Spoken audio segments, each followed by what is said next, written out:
Hi, welcome to my channel. If you're new here, my name is Kristen. So for today's video, I'm going to be sharing my December reading wrap up. So in the month of December, I read 12 books. About half of them were novellas. So my goal for 2022 was to read 100 books. And at the beginning of the month, I think I was at like 88, I guess. Yeah, I read 12. So a lot of these books are novellas, but I also read some full-length books too. So yeah, just like with every wrap up, I'm just going to be sharing each book, giving kind of a brief synopsis on it and just some of my thoughts on it. So yeah, let's just get into the video. So the first book that I read in the month of December was The Hoop Shorts by Kennedy Ryan. So this is part of her Hoop series. It is one book that has two novellas in it. I did just count it as one. I kind of already talked about it because I did a video all about the Hoop series and kind of went in depth on everything about it. And so I talked about these novellas in that video. But yeah, basically these are sports romance. Like I said, it follows side characters that you meet in the Hoop series. The next book that I read was Lovelight Farms. I did do a holiday reading vlog, so I read 5 holiday books and I talked about them in that reading vlog. It's up on my channel. So the next few books that I'm going to talk about were all in that. But yeah, the first book that I read for it was Lovelight Farms. So this one is a friends to lovers story. It also has fake dating. So basically the two main characters start fake dating because the main character Stella owns a Christmas tree farm and she entered this contest to kind of get her business like highlighted by this like huge influencer. And then if she wins the contest, she gets a bunch of money that she really needs. And so when she entered that contest, she lied and said that she owns the Christmas tree farm with her boyfriend, but she doesn't have a boyfriend. So she asks her best friend Luca to be her fake boyfriend. I have been looking forward to this one because I just saw so many people talking about it. Everyone said that it was like the cutest book ever, and it really was. I loved it a lot. I just thought it was so sweet. I loved these characters and I loved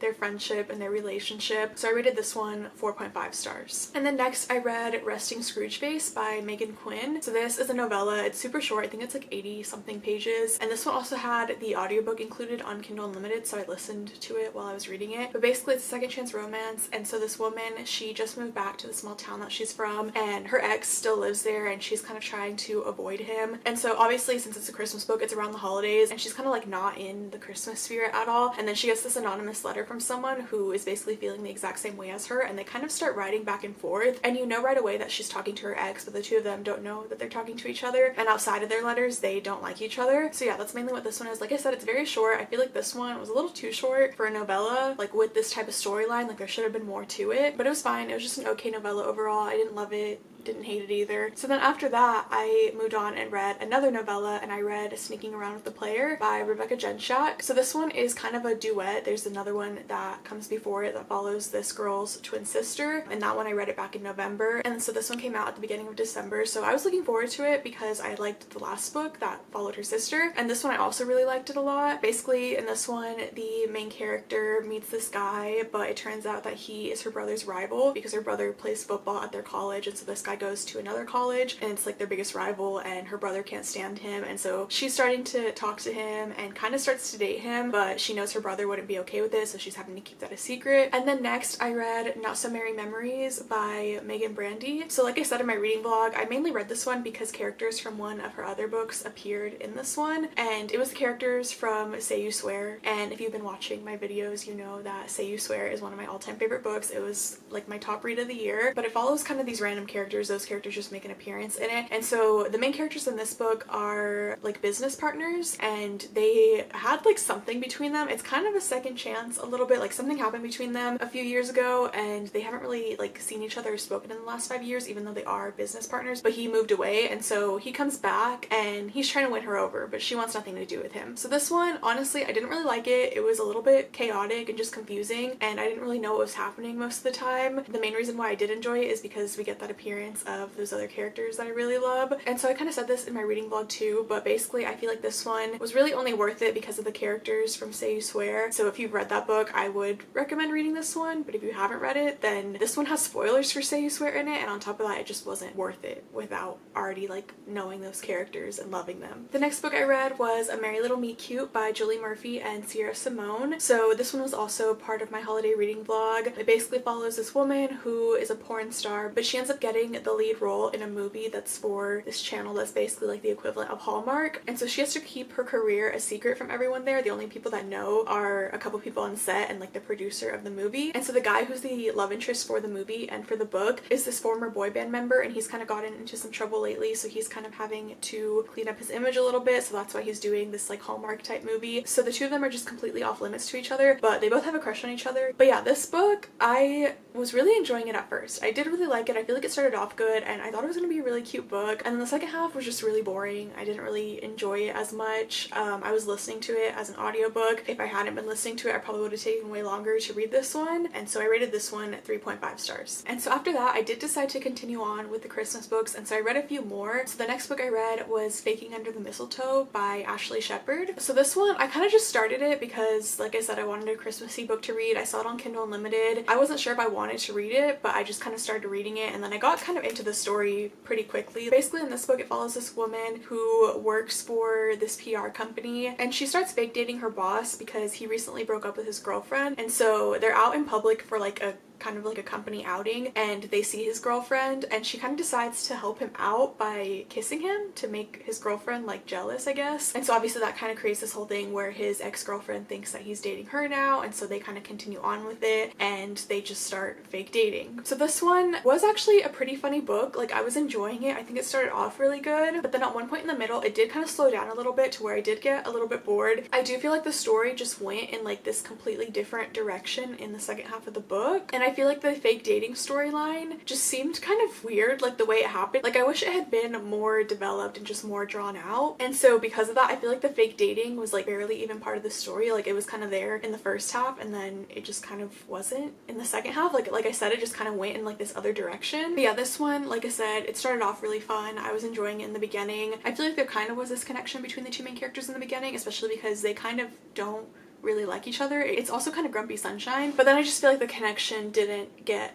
developed all that well in the second half of the book. So this one, I rated it 3.5 stars. The next book I read was Christmas in Quincy by Devney Perry. So this book is a novella. It is the like prequel novella to the Eden series by Devney Perry. So I've been wanting to get into that series. I haven't yet, but I decided to go ahead and just read this novella since it's Christmas time. This one's obviously a Christmas novella. So yeah, I picked this one up. It's a very quick, short read. It is a bodyguard trope, and so basically the woman in this book, she comes from like a rich family, and her dad is just very protective over her, and she's kind of sick of that, so she decides to escape to Quincy, Montana for the holidays just to get away from her family. And her dad, he always throws like these extravagant Christmas parties, and she doesn't want to be a part of that. But then her dad sends one of their bodyguards to come and get her, and her and this bodyguard both kind of have feelings for each other, but they've like suppressed those feelings, and they've kind of pushed each other away. And so it's also kind of like enemies to lovers because they don't really like each other, even though they also secretly have a crush on each other. So this one, I do think it was a cute concept. I do feel like it went by really quickly. Like, things happened just really quickly. I know it's a novella, so obviously it has to happen that way. I just didn't really like love the ending of this one, just like the way it happened. It was just like everything was resolved like all in one scene, like right away. But it was a cute story overall, and it made me excited for the rest of the series because the characters that are part of the series, a few of them do get mentioned in this novella, so you kind of get an introduction to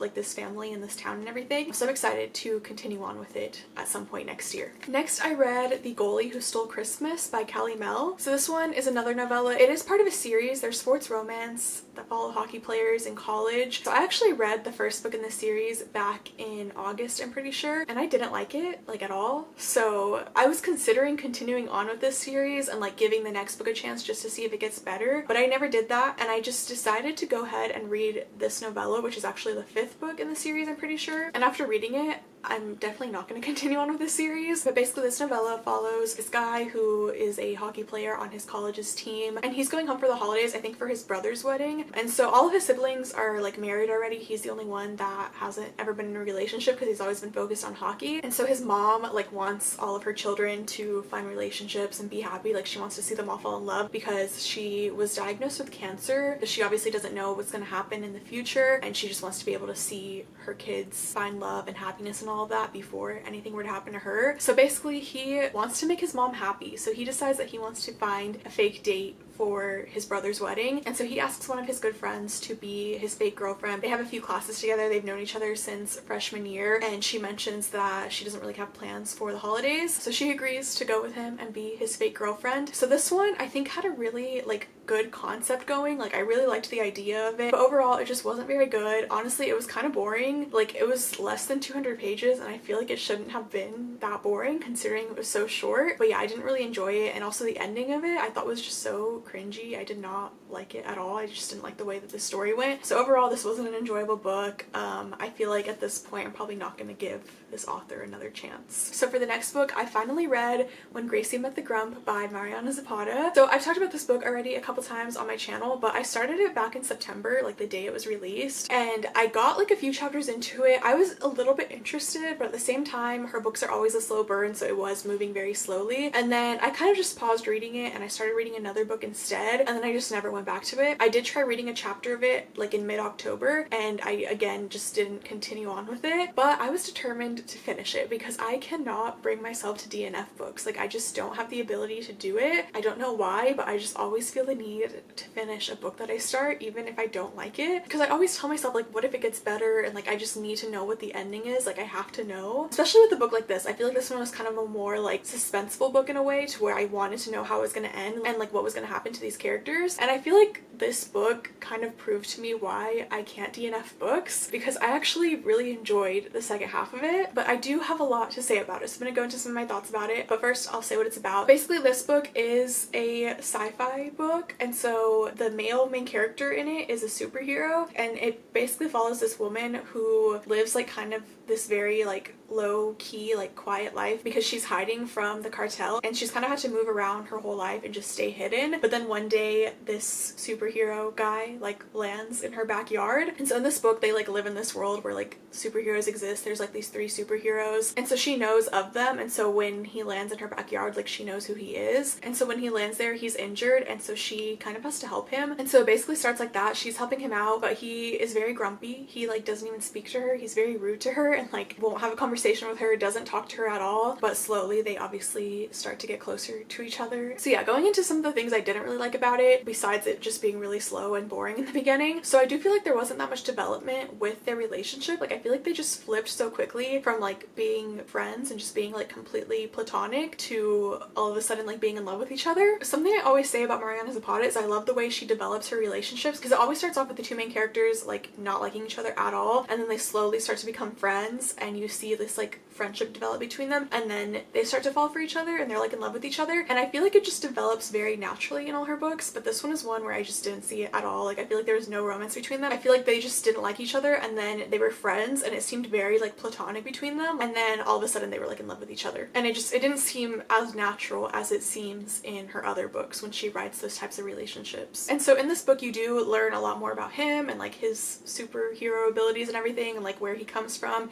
and his family and everything, and I actually really enjoyed that part of the story. But I wish it would have gone a little bit deeper and like we would have gotten more details, especially about his family, like, and just learning more about all of them. There's so many characters in this book, and I feel like a lot of it was very surface level with like getting to know them, but I do feel like there was this found family aspect in it, and I really loved that a lot. And obviously the title is When Gracie Met the Grump, and so he is very grumpy, and I did really like how that was done in this one. Not necessarily in the beginning because he was just so grumpy to where like he didn't even speak to her, but in the second half when they had more of a friendship between them, I thought the grumpiness with him was like more fun to read, like with their banter and everything. Her books kind of all follow the same like formula of like how she writes the relationships and the storylines and everything. The first half is always super slow, the second half definitely picks up a lot, and I normally enjoy it, but I feel like with this one it just kind of fell off, and I kind of feel like she almost was trying to fit this story into like a template of like what she normally writes, like fitting into that formula of how she normally writes her books, rather than just like letting the story happen naturally. Like it felt more like she was trying to write it and stick to her writing style, and I feel like she should have switched things up a little bit considering the circumstances of the story and the fact that it's more of like a sci-fi book. And I do feel like there's potential for like more to happen in this book and just kind of like higher stakes for them because he's literally a superhero. But at the same time I do like that it wasn't like too action packed, because I'm not really a big fan of like action person, and I was a little bit hesitant to even read this book because of the whole superhero aspect of it. But anyway, I am glad that I finally finished this book. I'm glad that I decided to not DNF it and to actually continue on with it. And so I did enjoy the second half a lot more than the first half. I think I ended up rating this one 4 stars. I feel like because I took that really long break of like not reading this book since October, that's making me see the book a little bit differently. Like I'm kind of mainly judging it on the second half of the book because I don't really remember the first half as well. I just remember being really bored by it. I feel like that's why I rated it so high. Like I gave it 4 stars because I really did enjoy the second half, and that's the part that's like the most like fresh in my mind. The next book I read was Birthday Kisses by Monica Murphy. So this is a novella that follows Ren and Crew, who are the 2 main characters from A Million Kisses in Your Lifetime. And it's basically like a little Christmas novella that she released. It's very short. It's literally like less than 50 pages. Like the entire book is 50 pages, but that's like including like the acknowledgements and the title page and everything. So this one was obviously my shortest book of the year. I feel like it balanced out because I had just finished When Gracie Met the Grump, and that one was like over 500 pages. Nothing really happens in it. It's basically just like Ren and Crew like celebrating Christmas and celebrating Ren's birthday because her birthday is on Christmas, and it's just kind of like them in the future. So it was cute to read it after reading A Million Kisses in Your Lifetime, but there wasn't much to it. If you've read A Million Kisses in Your Lifetime, then I would recommend reading this one obviously. But yeah, I just needed a 99th book because I knew which book was going to be my 100th, so I just decided to pick up this one. So my last book for December and my last book for the year is Long Way Down by Krista and Becca Ritchie. So this one ended up being my longest book of the year. So I read my shortest and my longest books back to back, but this book is the 9th book in the Addicted and Calloway Sisters series. I finally read it after putting it off for so long because I did that with every single book in the second half of this series. So I knew I wanted this one to be my last book of the year just because I wanted to read like a really good book for my last one. So I read this one. I loved it so much. I'm so glad that I finally read it. It was amazing. I mean, I kind of knew I was gonna love it because I love Reich and Daisy so much, but yeah, it was just so good. It's one of my favorites in the series now. It made me so sad. Like it was an emotional book, but then also just like ending it, like I just felt so sad. Like basically being done with the series, all I have left now is the epilogue book. So yeah, I don't really have much to say about it other than I loved it. I can't really say what it's about obviously because it's the 9th book in the series. Like this is basically already the end of it. I really loved reading this one. I of course rated it 5 stars. I'm glad that I finally got through all these books. I'll definitely be reading Some Kind of Perfect next year, even though I kept saying I was going to read it by the end of this year, but obviously I didn't. So next year will be the year that I finally finish this entire series. So those are all the books that I read in the month of December. Definitely let me know any of your thoughts. Let me know what books you read in the month of December, and if you liked this and you're new to my channel, I would love it if you would subscribe, and thank you so much for watching.